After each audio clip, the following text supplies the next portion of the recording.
നമസ്കാരം. നമ്മുടെ ഹോസ്പിറ്റലുകളിൽ പലപ്പോഴും സാധാരണ ചികിത്സകൾ നടക്കുന്നുണ്ട്. ഒരു എമർജൻസി ഡിപ്പാർട്ട്മെൻ്റ് ഉണ്ടാവും. അത്യാഹിതങ്ങളിൽപ്പെട്ടവരെ ചികിത്സിക്കാൻ അവിടെ ഒരു സംവിധാനവും ഉണ്ടാവും. എന്നാൽ സാധാരണ ചികിത്സ സംബന്ധമായി എത്തിയിട്ടുള്ള ചികിത്സ നടന്നുകൊണ്ടിരിക്കുന്ന പേഷ്യൻസ് ചിലപ്പോഴെങ്കിലും എമർജൻസി സിറ്റുവേഷൻസിലോ കടന്നു പോകാറുണ്ട്. ഹോസ്പിറ്റലിലെ പല സാഹചര്യങ്ങളും ഒരു എമർജൻസി സിറ്റുവേഷനെ ക്രിയേറ്റ് ചെയ്തേക്കും. അത്തരത്തിലുള്ള എമർജൻസി സാഹചര്യങ്ങളെ കൈകാര്യം ചെയ്യുന്നതിന് നമ്മൾ ഹോസ്പിറ്റലുകൾ ഉപയോഗിക്കുന്ന എമർജൻസി അലേർട്ട് സിസ്റ്റംസ് ഉണ്ട്. Code blue, code red, code pink.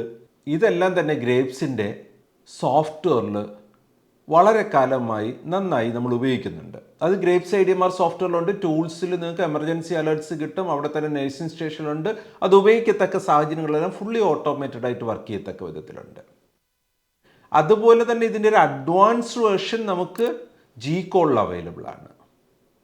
G-Call എന്ന് പറഞ്ഞാൽ നമ്മുടെ എൻ്റയർ കോളിംഗ് സിസ്റ്റത്തിൽ തന്നെ നമ്മുടെ കോഡ് ബ്ലൂ മുതലുള്ള എല്ലാ അലേർട്ടുകളും ഇൻ്റഗ്രേറ്റഡ് ആണ്.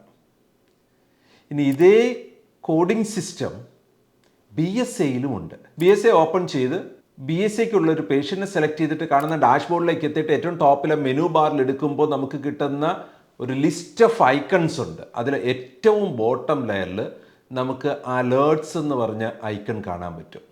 ഈ അലേർട്ട്സ് എന്ന് പറഞ്ഞ ഐക്കൺ ഓപ്പൺ ചെയ്താൽ നമുക്ക് കോഡ് റെഡും കോഡ് ബ്ലൂ എല്ലാം അവിടെ ഇനിഷ്യലൈസ് ചെയ്യാൻ പറ്റും. ആ പേഷ്യൻറ്റിൻ്റെ റിലേറ്റഡ് ആണ് ഒരു കോഡ് ബ്ലൂ എങ്കിൽ ആ പേഷ്യൻ്റ് ഡീറ്റെയിൽസ് ഉൾപ്പെടെ അതിൽ ത്രോ ചെയ്യപ്പെടും.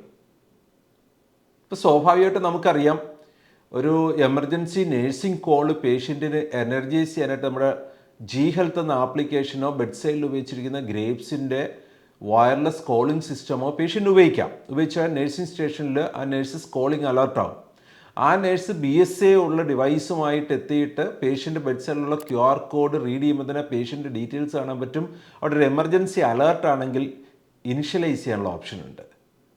അത് സ്വാഭാവികമായിട്ട് എമർജൻസി നേഴ്സസ് കോളിംഗ് നടന്നു കഴിഞ്ഞാൽ ഓട്ടോമേറ്റഡ് ആയിട്ട് കിട്ടുന്നത്. അല്ലാതെ തന്നെ ഒരു പേഷ്യൻറ്റിൻ്റെ സിനാരിയോയിൽ ആ പേഷ്യൻ്റെ ഫയലിൽ മെനു ക്ലിക്ക് ചെയ്തുകൊണ്ട് ഏറ്റവും അവസാന റോയിലെ മെനു ഐക്കൺസിൽ നിന്ന് അലേർട്ട്സ് സെലക്ട് ചെയ്തെടുത്ത് ഇനിഷ്യലൈസ് ചെയ്യാൻ പറ്റും. So emergency alert system in BSA.